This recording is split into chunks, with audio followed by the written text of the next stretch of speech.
So everybody's here. Hi, everybody. Hello. I'm assuming everybody's been admitted, right? Yes. Okay. At this point. Okay. Sorry to keep you waiting today, folks, but we're so glad that you're here. We've got an exciting lineup here, and we're just, yeah, I'm excited. Can you tell? So first of all, I would like to just, because I have to just tell you what just happened because I'm acting flustered and I am. When I went to log on, my computer wasn't working. Well, the computer was working, but Zoom wouldn't come on. And so, you know what happens? So I kind of stressed out, and now I'm at a different computer in somebody else's office. And I wasn't as calm as I usually am. So I'm going to calm down. I'll introduce us, and then I'll hand it over to our first speaker, and then she is very calm. So you'll get to enjoy her while I do the rest of my calming down. Okay, first of all, let me just start this way. So to begin with, we're fortunate for the opportunity to come together in this virtual community space. What can we do for you today?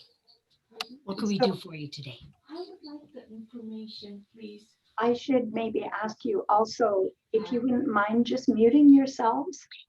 And then later when we have our later when we have our discussion, excuse me, you can unmute yourself during the discussion.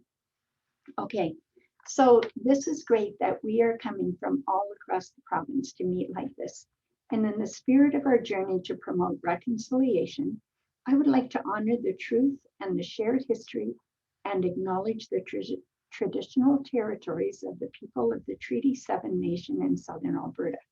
Mohkinstsis, also known as Calgary, is also home to the Métis Nation of Alberta, Region 3. Yeah. Well, thank you. You're welcome. Yeah, and she's got to go. Yeah, just make sure you're So here's the agenda.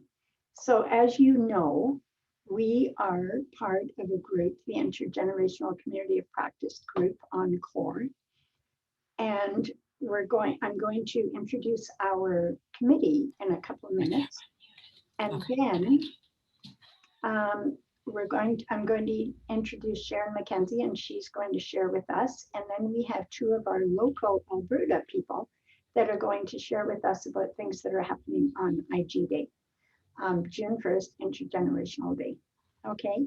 And then after that, we're going to open it up for a discussion and brainstorming and give all of you an opportunity to share. So on our committee, we have myself, I'm with Linkages in Calgary, Julie Friesen, and she's based in Medicine Hat with the Community Development Unit. And Rebecca Zezula with Clearwater Regional FCSS, and she's based in Rocky Mountains. Charlene Fletcher near Lethbridge is a therapeutic recreation gerontology student right now. Jody Wood, Ministry of Seniors and Housing, and Cindy New, can't remember how to say that. She's with United Way and she supports us. And she's a great support, especially when we do things like this. So now let me just tell you a little bit about Sharon before I hand the mic over to her. So Sharon McKenzie, she is an intergenerational and educational consultant with I2I Intergenerational Society. She's the executive director and the founder of that. She is the initiator of the national recognition of June 1 Intergenerational Day in Canada. She's the founding director of 4 organizations and has been a director for 5 others. In 2000, Sharon originated the world-renowned Meadows School Intergenerational Immersion Project, a 9-year project that moved 30 intermediate students into a temporary classroom at a senior care residence for 2 full months. Sharon's a primary researcher and writer of 4 government-funded intergenerational resources. They're all available at intergenerational.ca. And her own intergenerational project involves her 3 sons with their wonderful spouses and 6 grandsons from 3 to 9 years. Now, as you can imagine, this is already a lot, but this is only a fraction of the things that Sharon has done. And I didn't want to take up all her time. So Sharon, if there's something that I missed that people should really know about you, please feel free to share, and welcome. Sharon, I wish we could all clap for you because we're so excited to have you share with us. Take it away. Thank you very much. My goodness, that was quite an introduction. I feel a bit overwhelmed. I actually have my roots in Alberta. I was born in Vulcan. So, you know, yesterday was kind of my day, right? You may the 4th be with you. So, yeah, I'm really thrilled to be involved with Linkages, and that was sort of my initial contact with intergenerational activities in Alberta.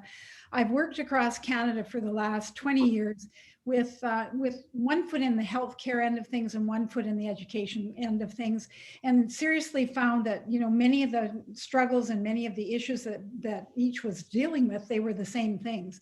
And in looking at generations, doesn't take really very much time spent with generations to see that a lot of the issues of aging or ageism affect young people just as much as they affect older people. So by bringing those 2 groups together, especially when isolation and loneliness is one of the biggest things.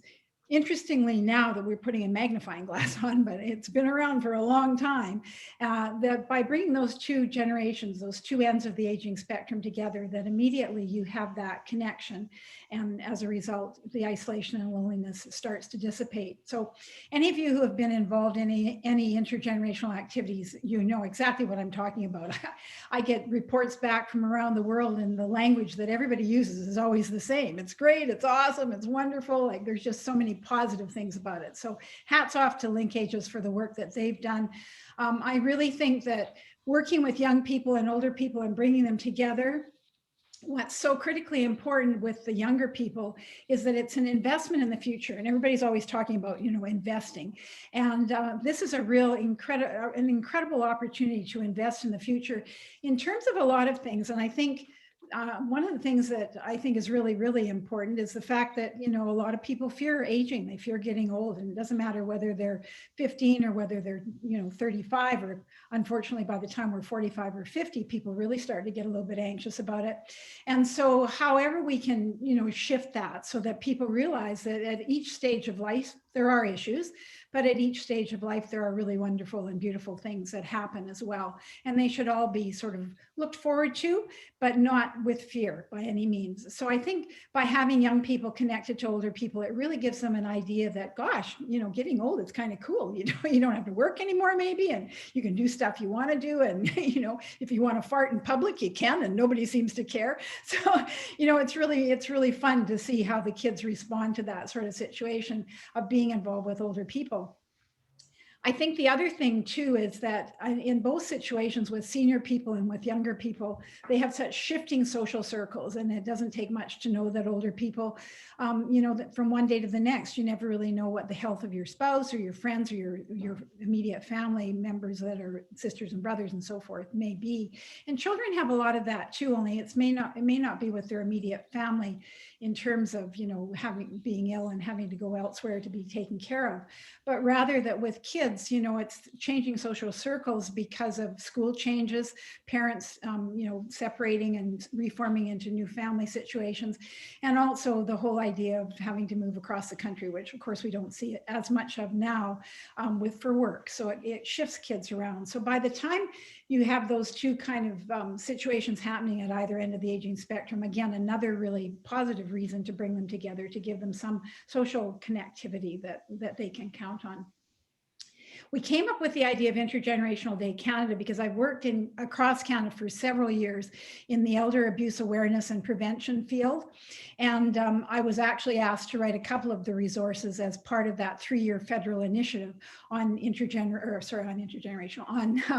senior abuse, awareness of it, and how we could prevent it. And it happened, you might be familiar with it, many of your faces on here are probably too young to remember, but it was in about 2008, 2009, 10 that initiative came forward.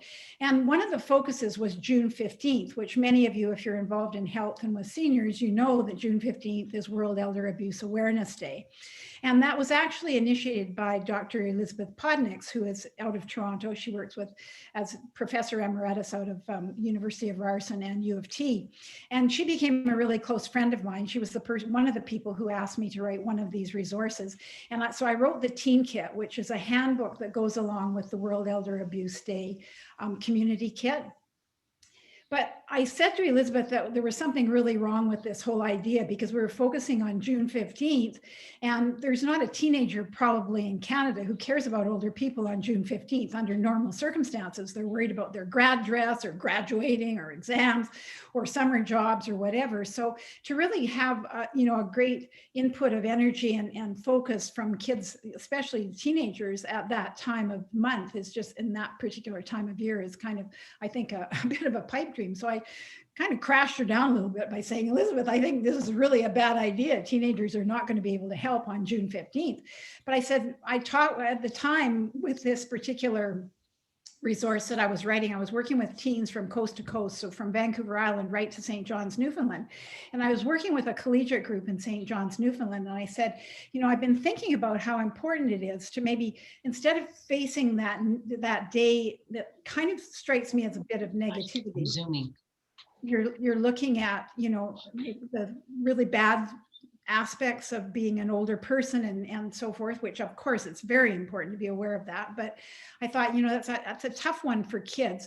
And I thought, rather than that, why don't we look at the positive, the prevention piece? Because that's one of the things that quite often we talk about, but we don't really do a lot about. So we decided between the kids and at the collegiate in St. John's, Newfoundland, that we would launch June 1st as Intergenerational Day Canada. And I always tease Elizabeth and say, well, we're hoping our day is so famous that your day has to get wiped out, because wouldn't that be wonderful if we had so many intergenerational relationships that were so positive and people were so aware of taking care of older people and being sensitive and respectful of them, that we wouldn't have to worry about that anymore. A bit of a pipe dream, but a dream still that we can certainly move towards. So that's where Intergenerational Day Canada came from. So in 2010, we launched it. And, since then, we have really worked hard to try and get recognition of the day, mainly because just an awareness day and not really asking people to do very much in terms of, activities, which Linkages has done some amazing things in the past on that day with public events. But really trying to get people just to think about their own personal self. Like, can I reach out to somebody? Is my next door neighbor, sitting a lot of the time in their house, and do I not see them very often? Can I go over and just maybe, put some cookies on the doorstep or hand them a flower, or just even make a point of going over and waving and saying hello? So it was really kind of focusing on individual people. And then we went across Canada and approached cities and the provinces to ask if they would come on and actually proclaim the day, so that we sort of had something official to go by. And interestingly enough, Manitoba, Ontario, and New Brunswick all proclaimed the day in perpetuity, like it's actually a law, an act in their government, which is interesting because it shows that they really believed in it and there was a commitment. But then what action happened? Like, was there anything that even came up in the newspaper? Did you even see anything about it? So we kind of worked across Canada. We actually have 12 provinces and territories that have all proclaimed the day or recognized the day, because some provinces do not and territories do not actually hand out proclamations. And over 100 Canadian cities have come on board, which includes Calgary as well, and many cities like Lethbridge. There's quite a few cities in Alberta that have committed to this over the last 10 years, 11 years. So now what we're really trying to do is just bring public awareness to it, and not because I mean, Hallmark days, I don't know. You know, a lot of people have issues about Hallmark days. Mother's Day, you know, is coming up, and Father's Day, and it's a great day to make cards. But, you know, the one thing that it does do is it just takes that moment to focus. And I remember when I first heard about Toilet Day, and I thought, oh, brother, like, I can't believe it. But then when you stop and think about it and you listen to what the people are talking about, that people, you know, in a lot of places don't have access to sanitary opportunities and so forth, and sanitation opportunities for that sort of thing. And you think, wow, this really is, it made me think about it today. So I think that's what Intergenerational Day Canada is all about. So my first comment to you is that rather than sort of thinking, oh my God, one more day that I have to think of doing something about it, it's really, really not a good idea. And what our society really pushes right across Canada is to look at what you're already doing, look at what's already happening in your community. And then I kind of make fun of it in a way, and I say, you put on these intergenerational glasses and then look at it through a different lens. So no matter what it is that you're doing, and I use the idea of a book club, and if you're looking at some, you know, any kind of a way to celebrate June 1st, there's a lot of older people that have book clubs, and even with this virtual connecting, this really works. But there's lots of young people that read as well. So connect up with a group of young people, either through the school or through a church group or whatever. Have them and the seniors read the same book and come together on a Zoom call to just share their thoughts about the book. Same with choirs. I mean, there's a lot of things that happen on Intergenerational Day where they have choirs that senior choir that learns a song, a campfire song. It doesn't have to be some fancy song with 17 parts, and a bunch of kids that learn the song as well, and then come together and sing it together, or sing each of them separately and then share that presentation with each other. So there's lots of things, but it really, really, to me, in my very deepest heart, is do not try to think up something different and think, oh my gosh, because, you know, probably it's not going to last. You're going to be exhausted at the end of it. And, you know, we have 3 rules when it comes to intergenerational activities. And the one is that it's safe and simple. So think of the simplest thing you can think of. And, you know, obviously with COVID, we have extra parameters of the safety issue and so forth, but safe and simple, that it's respectful and fun. So it has to be fun. If it's not fun, nobody's going to do it again. And, you know, you might do it once and that'll be the end of it. So the fun is what keeps bringing people back together. And then the whole idea too of collaborative. So having 3 people, having representatives from the youth, or children, have representatives from the senior group, and then have a community person like yourselves that kind of brings that together and really hold that together as a team right from the beginning of the idea that you've got, following through with it, and then checking back to say, how was it? You know, was it good? So some ideas that are really simple. There's one I just got off a call just moments ago from Fredericton in New Brunswick, where I'm doing a project out there. And it's really super cool. It was a school, it's primary teachers, and they've been in all sorts of various stages of lockdown and isolation, et cetera. So it's been like, you know, a year like everybody else has had to deal with. But what they did was they went through their parents, they went through their teachers, they went through anybody they could connect with and said, do you have an older person in your life? We don't even care where they live. And this morning they were telling me that they've got some people in Italy, that's their grandma's in Italy, but they just went through and said, do you have an older person to connect with? And then what the kids have done is they've made what they called a me board. So they put the picture of themselves in the center, and then they put some little conversation bubbles around their picture saying, you know, what they liked, you know, if they had a pet, what food they liked, et cetera, et cetera. And they're going to send that plus a painting, a postcard. They had a painting of their school and they had it made into postcards with a self-addressed thing on the back and stamp and the whole bit to send as well in this package. So there will be this me board of the child, this postcard from the school of the painting of the school, and a letter from the principal explaining what the project is. And they're actually going to send those just prior to June 1st to all these people that they've connected with. So each child will have one senior person. Sometimes it's a grandparent, sometimes it's somebody they don't even know. It might have been the janitor's aunt. It doesn't really make any difference. They've just made that connection. And they're sending that out with the idea that maybe the seniors might write on that postcard and send it back, or they might just stick it on their fridge and say, wow, that that was really cool that somebody sent me this little package. Another group that I talked to, they're having people in their group, and I forget now if it's a gardening group or whatever, but it's a small group, and they're painting rocks, and they're putting the rocks, they're actually handing the rocks out from a bucket at the vaccination sites when people are coming in to be vaccinated, which is kind of cool. And another group actually painted the rocks as well. As one thing, Canada has lots of, right, rocks, they're free, yay. And a lot of people are trying to get rid of them. So they were painting rocks, and what they did was the kids took the rocks and laid them all along the path where they know seniors walk quite regularly. And they let them know that these rocks were painted by the kids and so forth. So that was kind of neat. Another one that was really great, yesterday, I was talking to somebody, and what they had was they had a group of children, and this could be your own kids at your own house. It doesn't have to be like a formal group. Like I said, think about what you already do, start small, one step at a time, and just reach out to a senior person. Or if you're a senior, reach out to a younger person. And what they did was they created little pots. So they got, they did everything from the bottoms of yogurt containers, et cetera, but they got small pots that were maybe about 4 inches across. They painted them and decorated them, glued stuff on them and whatever, filled them with dirt, and they planted herbs in them. And then they're having them next week delivered to a care facility to have the seniors take care of these little pots.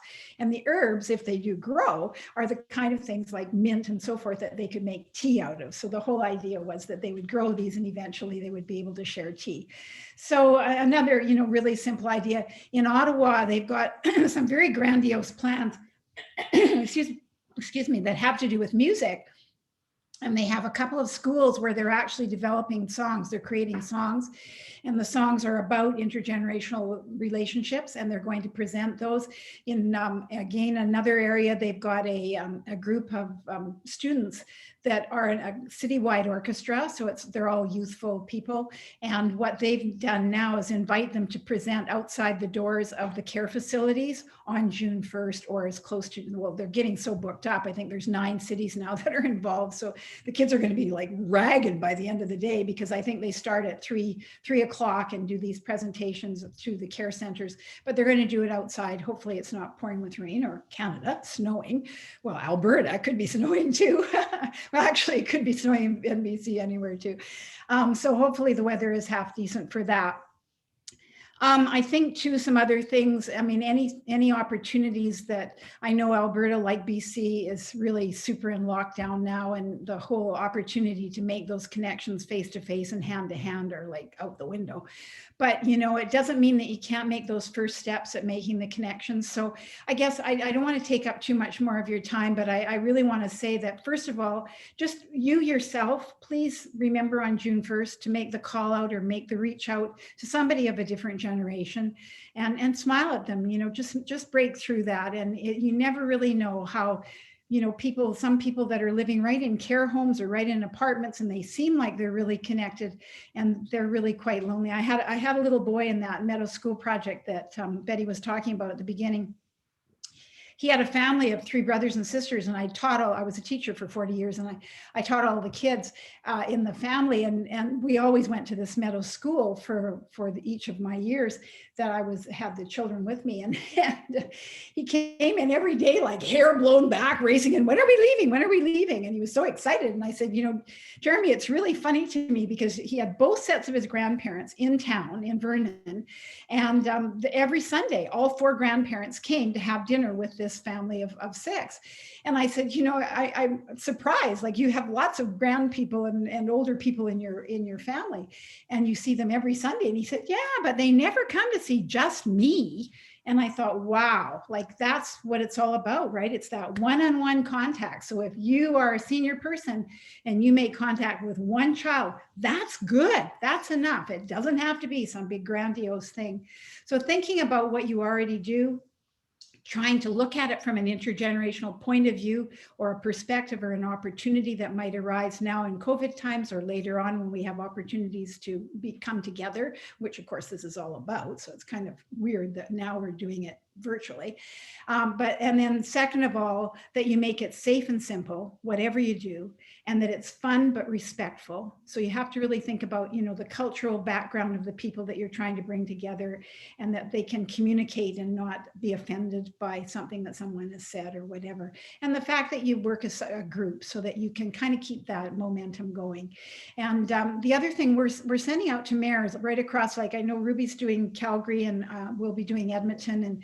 And if you have a mayor in your city that you think might be willing to do a really quick, like 5 to 7 minute little video saying, hey, June 1st is Intergenerational Day. What we're going to do is we're asking mayors across the country, if I can get your email, I know I can give you my email address. That's the best one. So if you want to email me, then you can, I can send to you the letter that we're sending to mayors, asking them to do these little clips, and they will send them to a central area. And then we're going to put them onto a website to share them. And last year, Linkages did the most beautiful virtual quilt of seniors and children pictures, and it kind of blends and comes together. And we're going to send that along as well. And we're going to send this out through every social media area that we can, and through every network that we can. So the messages from the mayors, and then Linkages, their beautiful quilt that they had as well. So my email address, in case you're interested in having your mayor participate, is my name. It's on the screen, but with an L in the middle. So Sharon L. McKenzie @gmail.com. And I'd be more than glad to send something to you. Okay, thank you so much. Well, thank you, Sharon. I love your energy, and I love all the experiences that you've had and everything that you've shared. And I think what I especially like is if you said like it should be focus on public awareness, and you don't have to do a big event. Just get 2 people together, right? So for the rest of you, I'm not going to spend a lot of time talking because you can come to hear me. Before Sharon has to leave, she has to leave early, but I did want to give you an opportunity to ask Sharon questions if you have them. And I think if you click on the participant button, there's a hand there. Charlene and Julie, can you help monitor that? Or just speak out. Also, let me, Sharon, if you send me that letter, then I can send that out to the group, and then you don't have to respond to each person individually. So just know if you're here, you're already on my mailing list. I will send you that letter if you want to use that. Yeah, Okay. thanks. That's great. And I also should say that if you go to intergenerational.ca, so all one word, intergenerational.ca, and then at the top, on the top bar on the far right, you'll see IG Day. You click on that, there's all sorts of stuff in there as well. So that gives you another opportunity. Great, thank you. Okay, questions for Sharon? Just speak up. Don't forget to unmute yourself before you.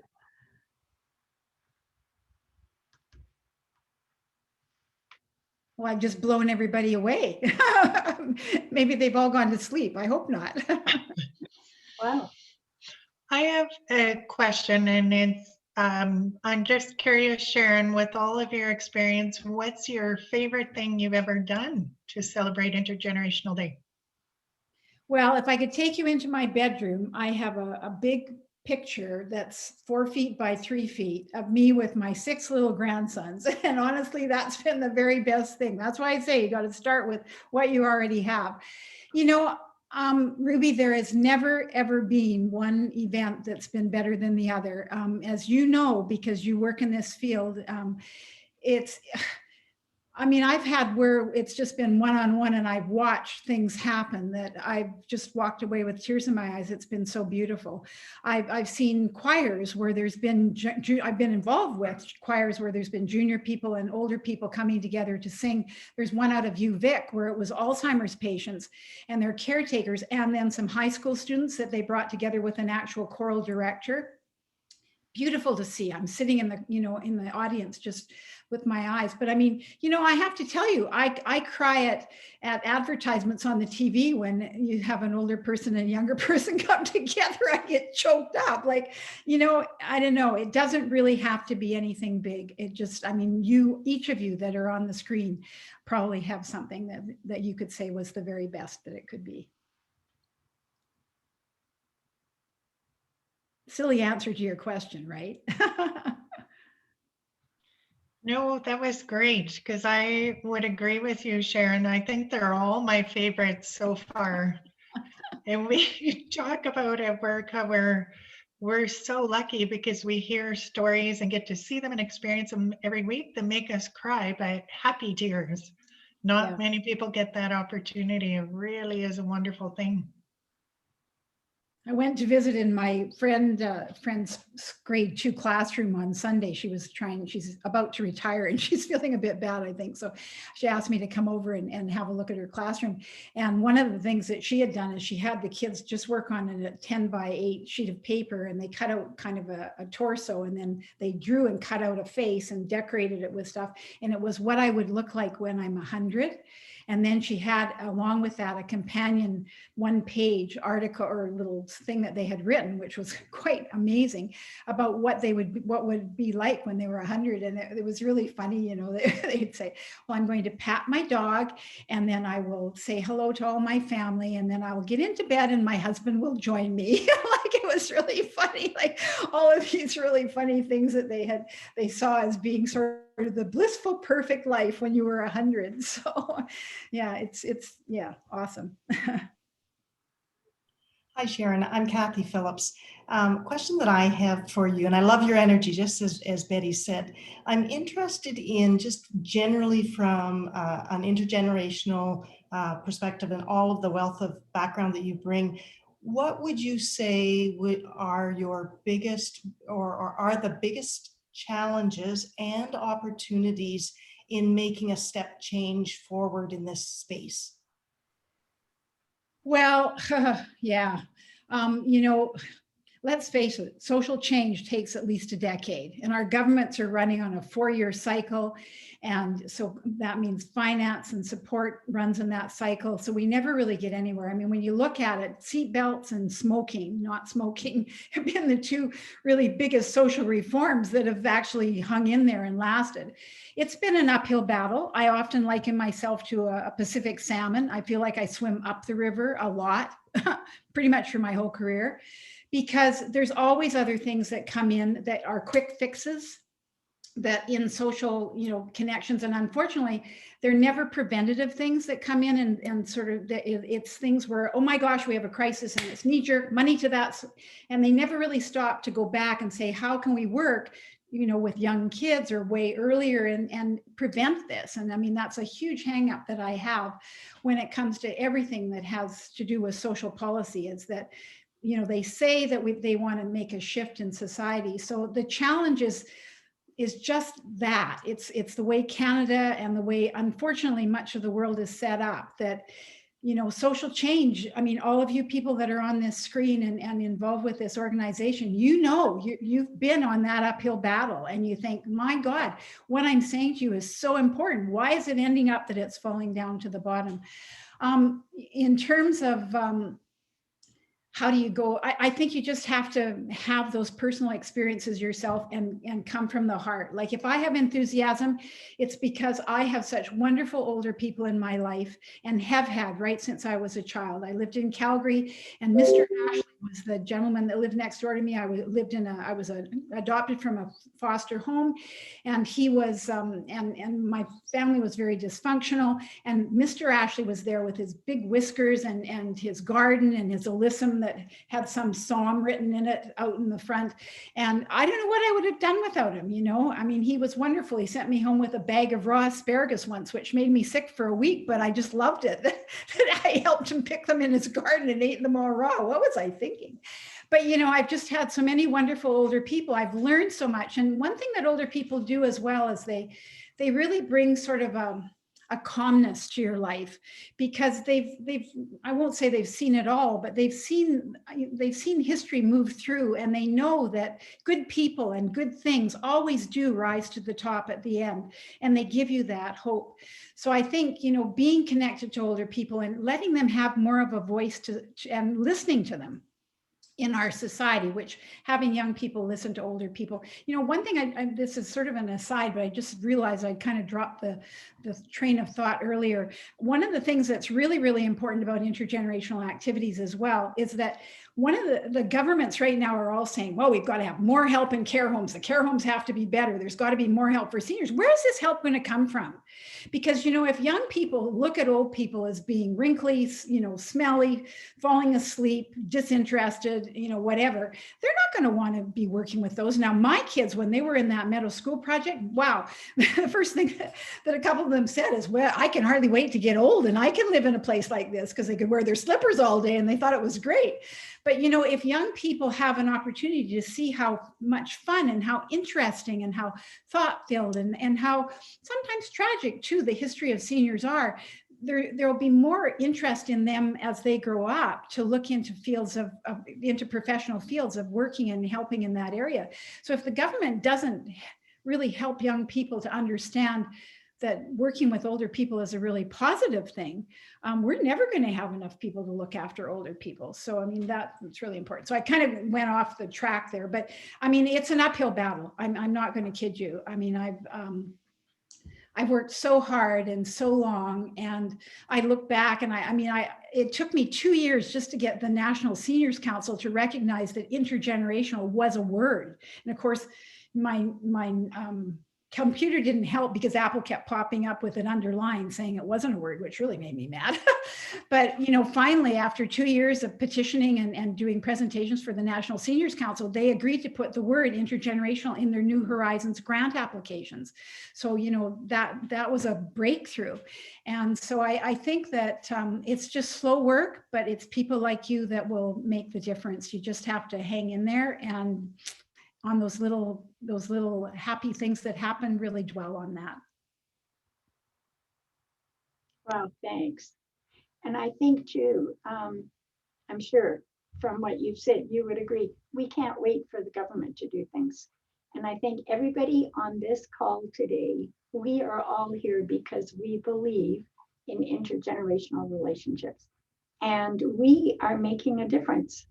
When I see the difference, you know, when young people talk to us and tell us what difference it has made in their lives, and even some of them with their vocation changes in high school when they realize, oh, we're going to go into gerontology or something. So I think we are the difference makers and the changers. Yeah, I mean, people, when I first started working in this field, people always used to think that it was for the betterment of seniors. And in fact, you know, with the Core Canada, where it's a real focus on seniors. And I said, like, don't let us get lost in that, because it's not just about seniors, because I've worked with kids for my entire life and raised my own family. I mean, honestly, they benefit so much. And it's over a much longer period of time than for seniors. So, you know, it really is a reciprocal situation. And you're right. You know, I mean, you're the change makers. You really are. Okay, before we let you go, I'm just going to open it. Anybody else have a comment or question for Sharon?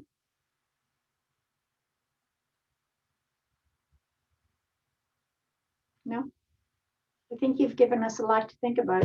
And Charlene and I have both taken notes, and I'm going to send these notes out to everybody tomorrow. And also, before you go, if you see behind me, it's not very good, but there's the quilt that Sharon was talking about that we did for IG Day. Can you see it at all?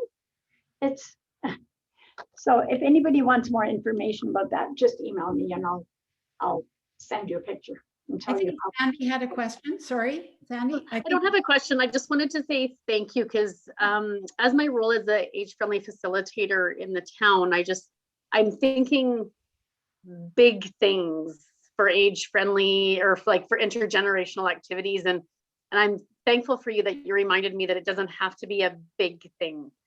You know, it's just all the little things, and to maybe think little and push it out from there, and how much of a ripple effect that can have. So, and I would ask, thank you for that, Sandy. It's really, really important to remember that. Like, honestly, I'm an old person. I'm 73. So if there's one thing I'm going to tell you, keep it simple. And make sure it's fun. But the other thing that I wanted to mention too, with in terms of the Intergenerational Day Canada, and Betty, I'll probably send some other information to you that you could send out to people too, to just let them know of some other simple activities that they could participate in as well. So yeah, That's good. Thank you. Okay, thank you, Sharon. Thank you. Bye-bye. I wish you'd kept me longer. I have to go to the dentist. Oh, yeah. Yeah, have fun at the dentist, but thank you for spending all this time with us. We really Totally appreciated you inviting me. Thank you. It was an honor. Bye-bye. Thank you. Okay, now what I would like to do is just, if you have any comments or questions, just put them in the chat box and maybe we can address them later. Our time, we've got a little bit of time left, and we've got Rebecca and Dawn waiting. And Rebecca Zezula is the program and volunteer coordinator for the Clearwater Regional FCSS, and she's based in Rocky Mountain House. And she also has a Linkages chapter. She runs that there. And we've asked her if she would talk a little bit about what they're going to do on June 1st, or even in the Seniors Week. But let me just do a little bit more of an introduction here. This is her second year running an intergenerational program, and fourth year celebrating Seniors Week and Intergenerational Day. She's pumped to share with you the adaptations and partnerships that they've had to make to work within the pandemic guidelines. So Rebecca, take it away. Oh, hi, everyone. So we had quite a gamut of things planned that worked within the restrictions until last night. So those have changed. I can share what we had planned on doing, what we have done in the past, and then what we're shifting to as of this morning. So in the past, we've had, for Intergenerational Day and Seniors Week, activities around the community at various locations. Like across the street from us here, we have a seniors community center called the Pioneer Center. And so we had a barbecue, we've had floor curling, information sessions at the different care homes in town so that it was easier for some of our seniors to come to them. They've had animal encounters where they've, like the 4-H kids have brought in all their various animals. So a lot of the seniors that used to live on farms can still like get up close and personal with the critters, which they always seem to like. We've done car shows. This year we were going to be incorporating a motorcycle show as well into the car show. And this year we had a collaboration planned with the high school cosmetology class. So they were offering personal services for the seniors. They were going to do manicures and shampoos and styles, and arm massages, upper lip and eyebrow waxes, ear hair trimming and eyebrow trimming. As of this morning, those things had to be canceled because the schools are closing as of Friday. So those things they really want to go for that next year, so that we have that in the works for next year. We're doing some, for Seniors Week, we are doing some virtual painting classes and drive-through barbecue, things that way.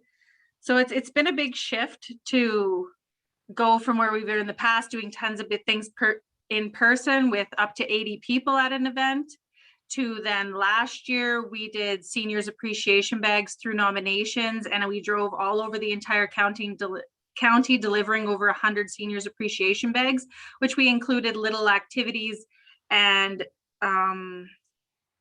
things like tea bags and honey sticks to take the place of when we would have had a high tea, and some information packages for the info sessions that they could no longer go to, or we did the info sessions virtually, things like that. And then this year we thought everything was going to go, and then as of last night, it couldn't. So we also had live music, like drive-in style live music planned, where we were going to bring popcorn to their windows from the theater that was across the street. But now with only allowing 5 people there, the band is already too big for that. So we can't do that. So we're just figuring out now what we can do for Seniors Week. And we've always done the declarations with the mayor. So we're going to work on doing the declarations again. And just really hope that we can continue to get things out there, whether it's just simple pen pal things, like with the schools for intergenerational, we've been doing a lot of pen pal and Zoom stuff. So we're going to continue with that. There's also, we videoed interviews with seniors, so we can share those on the radio as well as via Facebook this year. So then that way they can still be showcased and celebrated just in a COVID safe manner. And we were able to get 5 different businesses in town on different days during Seniors Week and on Intergenerational Day to, from 8 a.m. to 4 p.m. have free either coffee or a free dessert, or sometimes both, depending on the business, to anyone that self-identifies as a senior. Because we didn't want to put an age on it, because we've had some sensitivities around that, and we can't expect the employees to try to guess if someone's a senior or not, because that's also caused some issues. So we just said if they self-identify as a senior, they can have like free ice cream at Dairy Queen or Timbits at Tim Hortons and things like that. So that's what we've got going on. It's shifted and changed, but lots of ideas. And I really agree with what Sharon was saying about sometimes it's just the simplest things that are the nicest, like reading the letters from the seniors to the kids and vice versa. So yeah. Great, thanks, Sharon. That made sense. Thanks, Rebecca. Any questions for well, no, you know what? We'll introduce Dawn first, and then when she's done, then we'll open it up. And if you have questions for Rebecca and or Dawn, and then we'll just have a brief discussion. Thank you very much, Rebecca. And now I'd like to introduce Dawn. It's nice that Dawn and Rebecca are both from small communities in Alberta. Sharon, I forgot to mention that she's actually in Victoria. That's where she's located, but I mean, she's a wealth of knowledge. But it's nice to have somebody from a small community, because we don't all have to be from big organizations. So Dawn Chrystian, she's the director of the Viking Beaver Family and Community Services, which provides preventative social services to, I'm not going to list all the communities, but in that area. A registered social worker, Dawn is passionate about strength-based practices, using a community lens to deliver frontline services in a rural setting. She also is a pet parent of her Siamese, who just celebrated, this is amazing, her 21st birthday. That's your intergenerational relationship, right? I think so. I don't know what that is in cat years, but I think it's up there. I think so. Okay, thanks so much for sharing with us, Dawn. Yeah, absolutely. Thanks for having me, Betty. Yeah, like Rebecca said, we're just kind of shuffling and shifting and seeing what we're still able to do. These notes were current as of yesterday, but they're probably not anymore.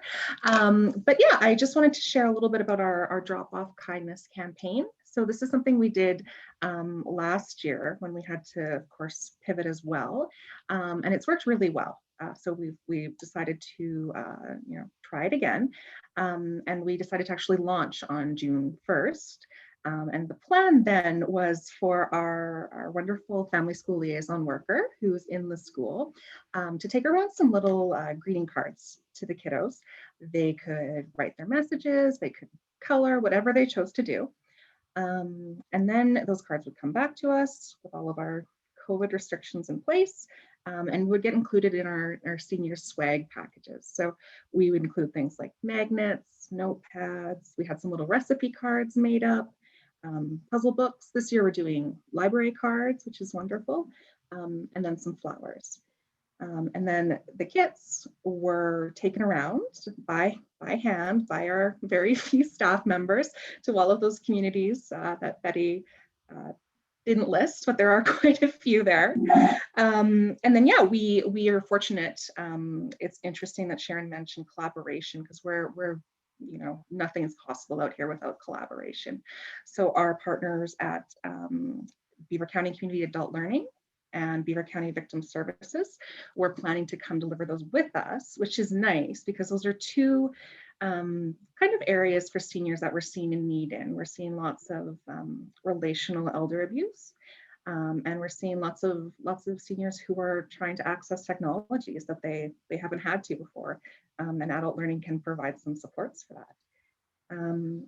And yeah, that's really it. It's pretty simple. I think the drop-off piece is very important because it allows us to see some of those seniors who aren't out and about, not the people that you would see, at the grocery store or at the post office, people who, you just don't see. And yeah, we had great feedback last year. We had some more of those folks coming in for services that FCSS offers and just coming in to say thank you and showing off their card, and their some of them were pretty entertaining, the messages that they got, and I think that's what it's all about. Yeah, so that's us. Well, and Dawn, I like what you said. It was pretty simple, and isn't that what Sharon said? Safe and simple. It doesn't have to be extravagant. I have a question for you.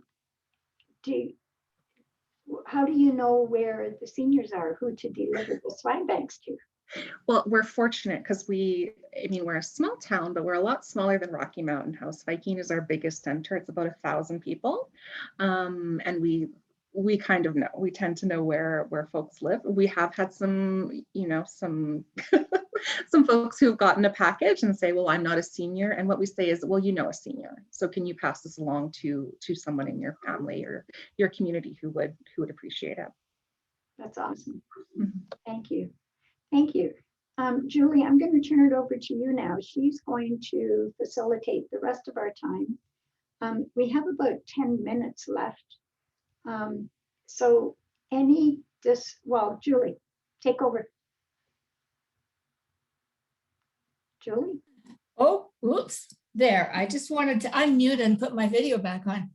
Thanks very much, Betty. And to all three presenters, that was just, that was so insightful, and it just made me feel excited and enlightened, and to, to just hear the different ideas and see both of our last two speakers, how you were just going to have to pivot just like that in order to move forward, but still with the kind of commitment and passion that you share. So thank you so very much, all three of you. I really appreciated that. We want to, we just want to ask all of you who are with us here today, not only if you had questions, but tell us about what is happening in your community. I imagine some of you have plans for IG Day. Some of you may have been attending to just hear what's going on. Some of you may have wanted to take from the ideas you heard to plan something for yourselves. And so I'm just wondering if a couple of things. First of all, if some of you would mind, and I know we don't have a lot of time, but if some of you would mind sharing some plans you have for what might be happening in your community for IG Day or around that day in general. So just, I'm asking, I'll just put that out to any of you. And if you want to put your hand up, fine, but if you don't, just yell it out, because we're interested to hear what you're planning or thinking about doing. Hi, it's Randy from Hinton. No particular plans for IG Day, but for Seniors Week. Last year, I was totally depressed because we usually have about 34 events for the seniors. So very, very active. We are planning a few this year, probably about 8, mostly drive-through like events. We're having a drive-through barbecue like somebody mentioned before. We normally have a Lifetime Achievement Award that we present to a senior that has volunteered over the years. Last year we didn't do it because we got caught up in the COVID thing, but I regretted that. So we're doing that again this year. Normally we have about 250 people show up for the lunch and the award presentation. So we're not going to be able to have that part of it, but we're still going to do the award. We hold a passport event during our Seniors Week where I make up a passport, and every time somebody goes to an event, they get a stamp. And for every stamp they collect, they get their name put in a draw. So 2 years ago, we had 2 or 3 people went to all 34 events during the week and got 34 chances to win a prize. So we've had prizes donated like Keith Urban concert tickets and color TVs and all that kind of stuff. So usually they start calling me in January to see if we're having a passport event. So we are this year again. I do have a senior in town that doesn't even participate in anything, but usually donates $500 towards a prize. So he called me a couple weeks ago. So last time he donated a color TV. So he just told me to go to the source and pick up the prize. And he doesn't want anybody to know who it is. But so we're doing a scavenger hunt this year too. So because I do all the stamping of the passport, it's going to be Find Randy in town for 4 different locations. So we're going to have seniors driving around town being crazy, trying to get a stamp. So that'll be fun. And we're still coming up with some ideas, some like Zoom concerts and things like that too. So I'm looking forward to it. We missed it last year for sure. Those are great ideas, Randy. You know, Randy, if you're willing, I don't know if you are, but if you're willing, would you mind putting your email address in the chat box? Sure. And those who might want to hear a little bit more detail or take advantage of some of your ideas in order to make them work in their community, they could be in touch with you. Would you be willing to do that? Yeah, and the passport works really well at getting people out because it comes very competitive amongst the seniors. We averaged 80 people per event. So we had over about 2,800 participants for the week during Seniors Week 2 years ago. So if you have a little contest like that, they get very competitive. When I entered the buildings, they always had the passports up in the air ready to be stamped. So they couldn't care less about seeing me, but they wanted to stamp. And they cheated too. So they always wanted to know where I bought my stamps from. Yes. And some of them would lose their passports and ask for another one just so they could try to hand in 2. So it was kind of fun.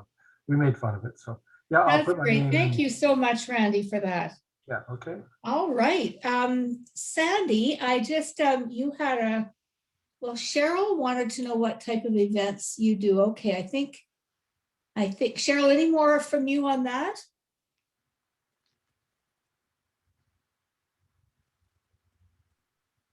Okay, we'll go to Sandy. Yes, Oh, okay. No, yeah. I know what it's like to turn it on. Fumbling around looking for the buttons. My internet wasn't very good, so I had my video off. So I'm just kind of wondering what you mentioned that you had 34 events, Randy. So just kind of wondering what types of events that you have people come out to. Usually we started off with a breakfast. So one of the seniors lodges hosted a breakfast. When I first started at Dairy Queen in town hosted a breakfast, and the seniors could get ice cream or whatever on their waffles. It was totally up to them. They were having blizzards and stuff for breakfast. It was all free by Dairy Queen. We had some concert things, a few information sessions, not very many. I wanted to make it more fun things. We had a poker walk through the mall, so they had to go through the mall and collect cards from each of the stores, and best poker hand won a card. And we usually get about 100 people show up for that. So it was a win-win for the stores also. Fire department put on a spaghetti dinner a couple years ago. We expected about 60 and we had 120 people show up. So they somehow managed to ration the spaghetti. I was the only one that didn't get to eat. Oh gosh, what are some of the And Randy, maybe you could even, if you could, as you think of them, put them in chat. And just before we're finished here, I wanted to just give anyone else a chance to, you're just a fountain of information. This is fabulous.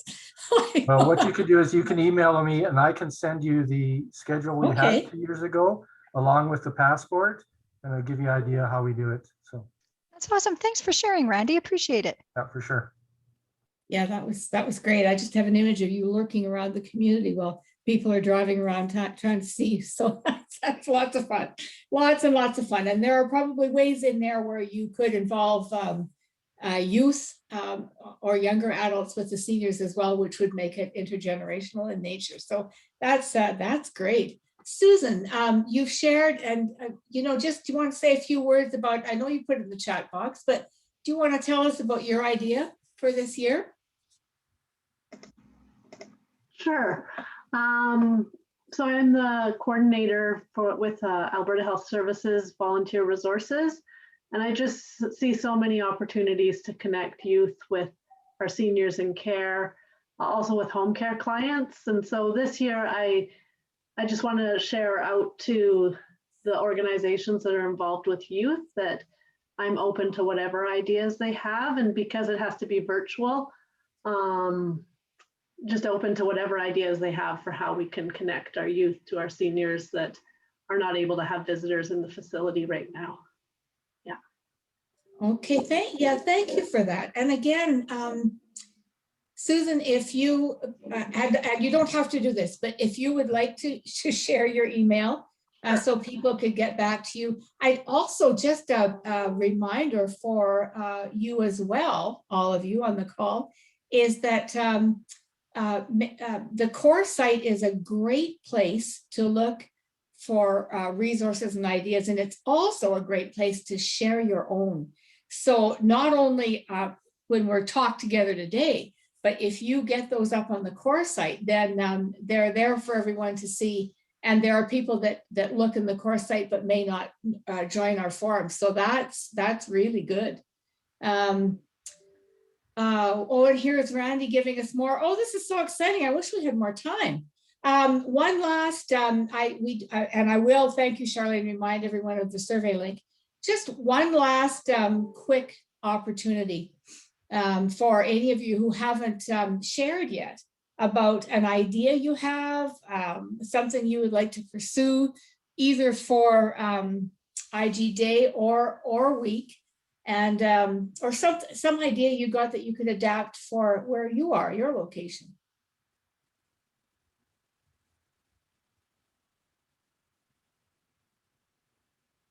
Julie, while they're thinking about that, I just, you mentioned CORE, and Randy had so many great ideas and other people do too.